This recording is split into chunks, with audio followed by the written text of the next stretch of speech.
I wasn't supposed to be in her kitchen. Not like that.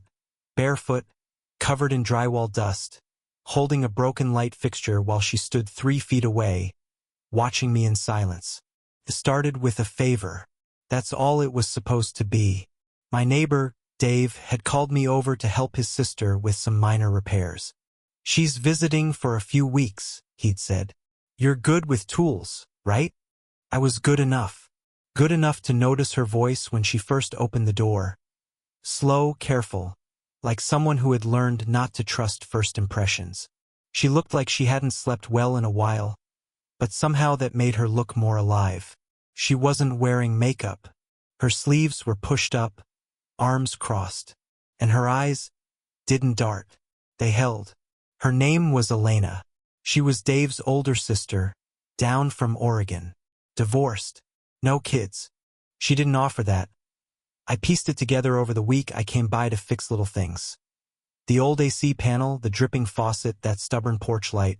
We didn't talk much, not at first. But silence stretched differently around her. Not awkward, more like deliberate. Today was supposed to be the last fix. A ceiling fixture in her kitchen. She offered me a drink when I came in, lemon water in a heavy glass. I said thanks, drank too fast. She smiled like she noticed. The ladder rocked a little while I worked, and she reached up to steady it with one hand on my calf. That single touch made my throat go dry. I climbed down to adjust the base. That's when I realized I'd stepped into wet paint on the hallway tarp. I peeled off my shoes, socks, stood there like an idiot in my bare feet while she leaned against the counter, watching. Sorry, I muttered.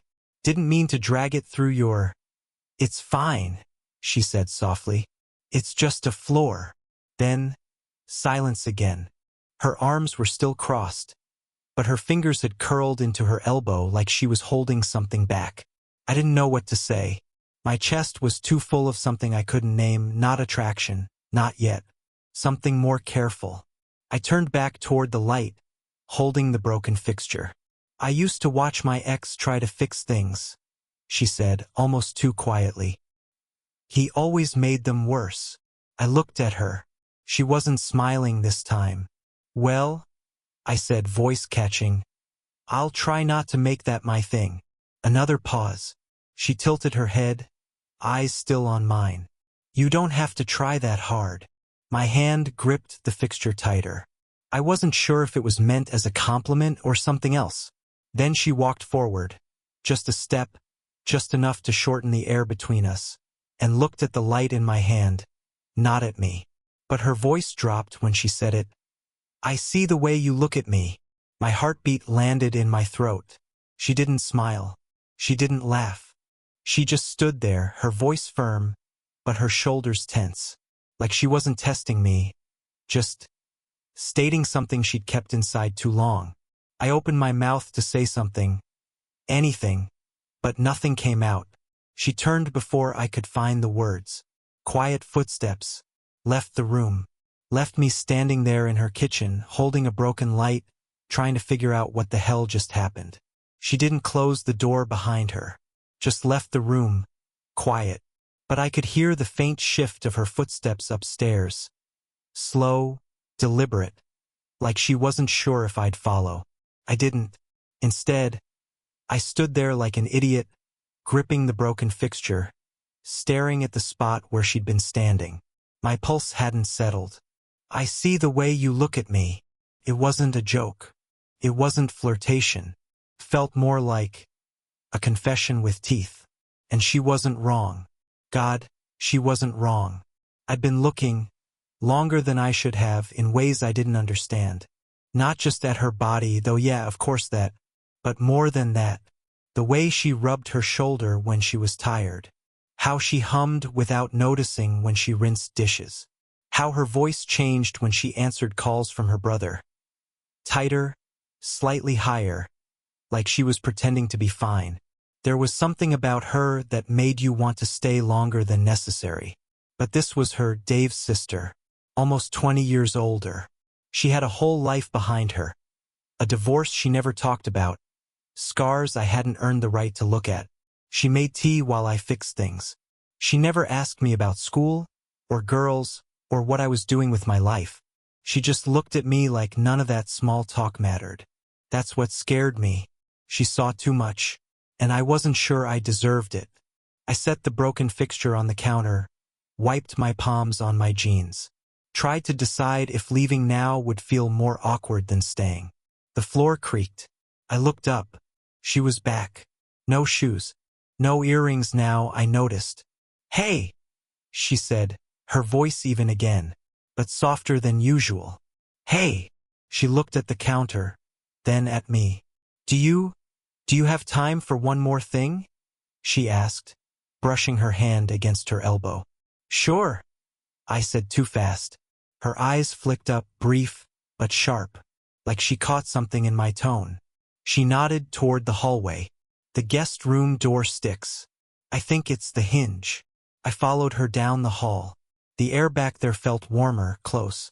Dust on the trim, a half-drunk glass of wine on the dresser, and a scarf hanging on the back of the door, like she'd only taken it off a minute ago. She stood in the doorway while I examined the hinge. I crouched. She didn't move. "Is it weird?" she said suddenly.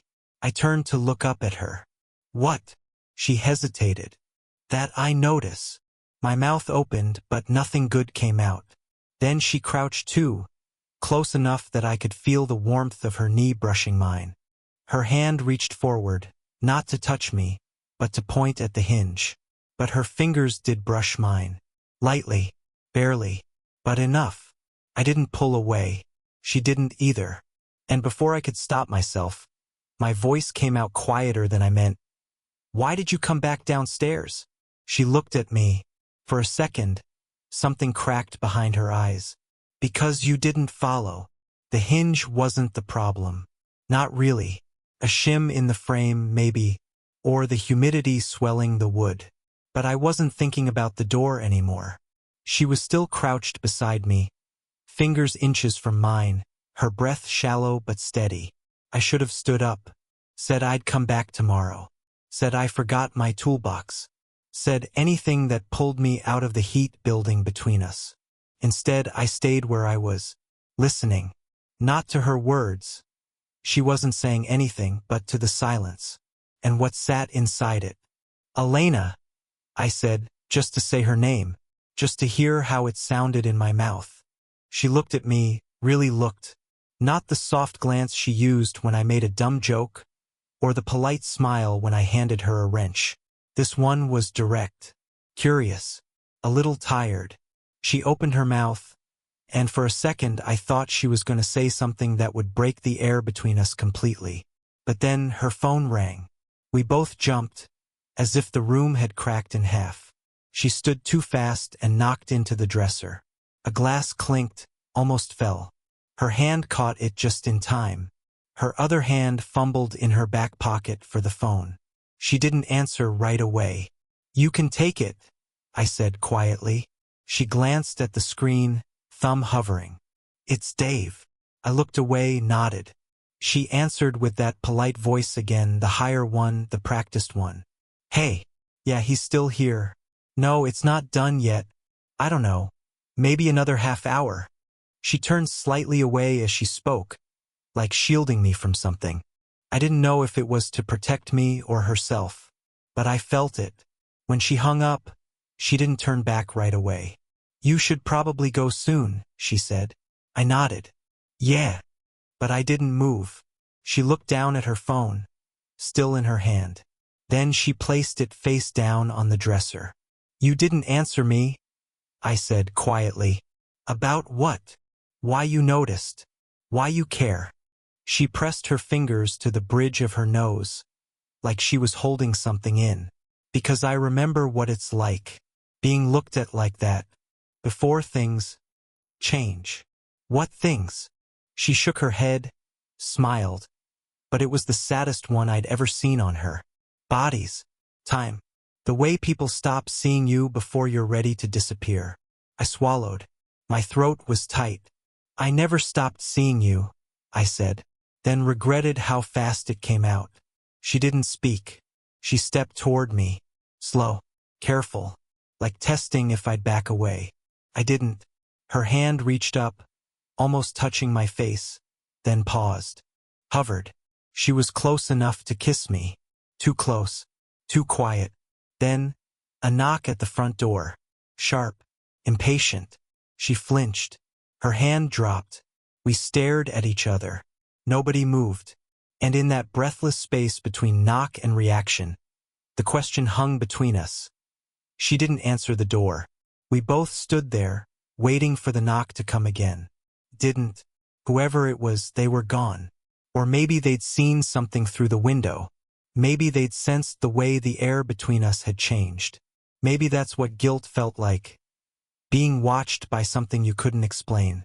I ran a hand through my hair and took a step back. I should go. She didn't nod. Didn't move. Just said, "Why?" My breath caught. Because. I started, then stopped. Because I'm not supposed to want this. She looked up. Her arms folded across her chest again.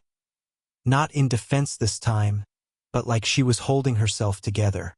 "And what is it you think you want?" I opened my mouth, then closed it.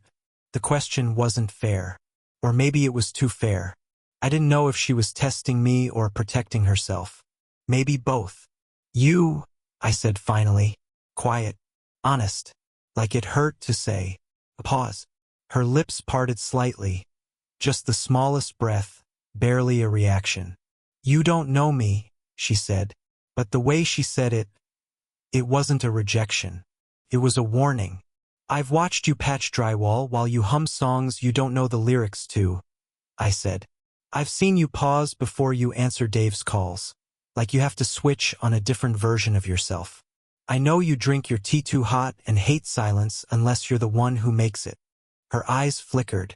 Something unspoken cracked just a little more. "I know enough," I added, voice breaking at the edge. She took a shaky breath. "You're just a kid." "I'm not." She stepped toward me, slow again, always slow, like we were on the edge of a cliff and any sudden movement might send one of us over. "I can't get this wrong again," she said. Her voice was tight now. Her throat worked around the words like they were knives. "Then don't," I said, stepping toward her. "Don't get it wrong." She stared at me, and this time she didn't look away. Her eyes searched mine. Not for desire, not for lust, but for something softer. Something dangerous in a different way. "Hope. If we do this," she whispered, "you don't get to disappear. You don't get to change your mind and pretend it didn't mean anything." "I won't." "You say that now." She reached up, and this time her hand didn't stop. Her fingers brushed the side of my face, trembling just slightly. It wasn't a kiss. It wasn't even an embrace. It was worse. It was tender. I leaned into her palm. And then she asked, barely audible. Her hand was still on my cheek when the front door creaked open. No knock this time. Just the sound of keys.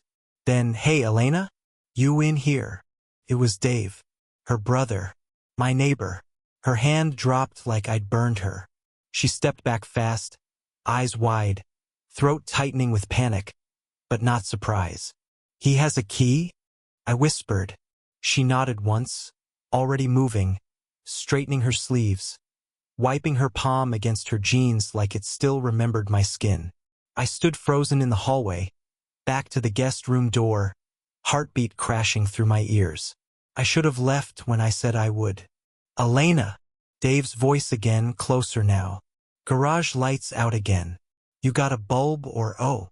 He stepped into view, saw her first, then me. And in that half second, the way his expression shifted, from casual brother to something harder, told me everything.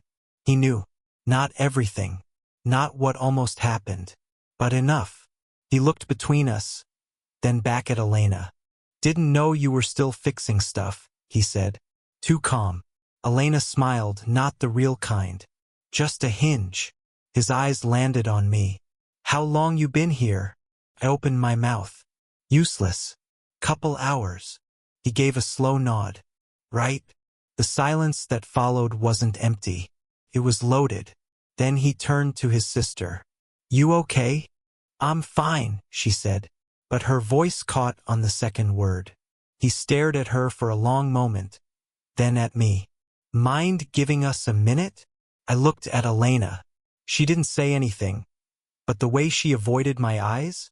That was the answer. Yeah, I said, stepping past Dave. Sure. I walked to the front door, not looking back. But halfway down the steps, I heard her voice. Not loud, not angry, but clear and shaking. You don't get to talk to me like I'm breakable. Dave's response was lower. I couldn't hear the words, only the edge in them, the kind reserved for people who overstep. Then silence again. A door closed. I turned, ready to leave. Then her voice, just behind me. Wait. I turned around. She was barefoot on the front steps, arms crossed, teeth on her bottom lip like she was holding everything in by force. You should know something, she said. I stepped down one more stair, just enough to see her clearly in the porch light. I used to know your mother. The words hit like a skipped heartbeat. What? Not well. But I did. When I lived here before I moved away. I was 16. She was one of the only people in the neighborhood who talked to me when I was going through hell. I stared at her. Why didn't you say anything? She smiled, but it was the kind that comes before tears. Because you looked at me like I wasn't part of your past. She stepped down one stair. Now we were eye level again. And I liked how that felt. She stood one step above me and still somehow looked smaller. Tired. Braver than I'd ever been. You knew my mom? I asked quieter this time. She nodded. Not well, but enough to remember she wore that green windbreaker even when it wasn't raining, and that she used to sing along to the radio like no one was listening. I blinked. That jacket was still in our closet. I hadn't thought about it in years.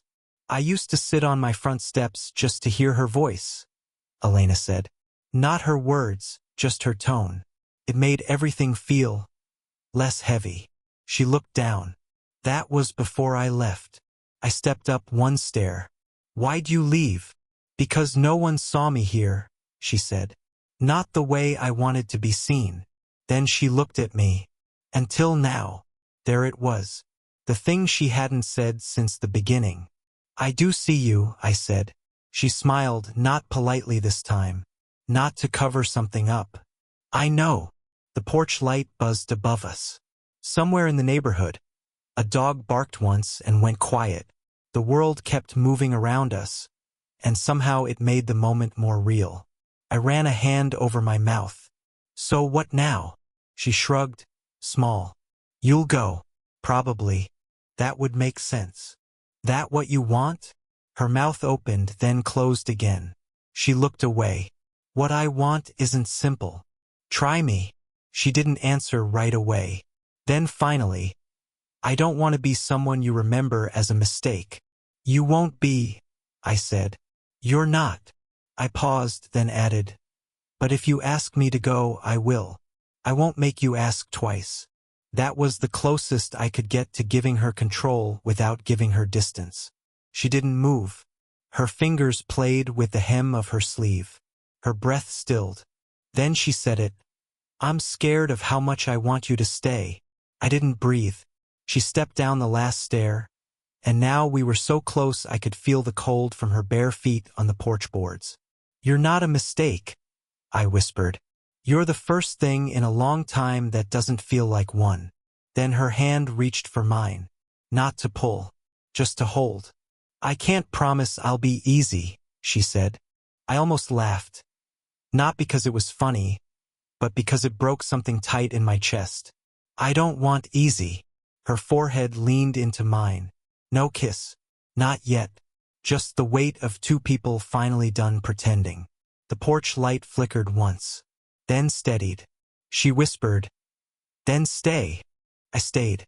Not just that night, though I did stay then, on the couch with a blanket too short and her scent still lingering in the air. I stayed the next morning too, when the sun came through the blinds and everything felt fragile. And the next week, When we pretended things hadn't changed until we both got tired of pretending. We didn't fall into each other.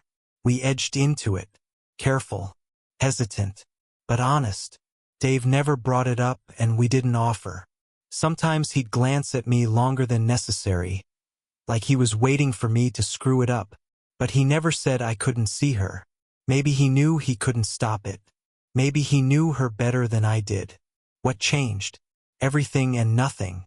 She still drank her tea too hot, still hummed off-key when she thought no one was listening. But now I hummed with her. Badly. On purpose. I learned her worst mornings came after her dreams felt too real, where her ex showed up in places he didn't belong. I didn't try to fix that.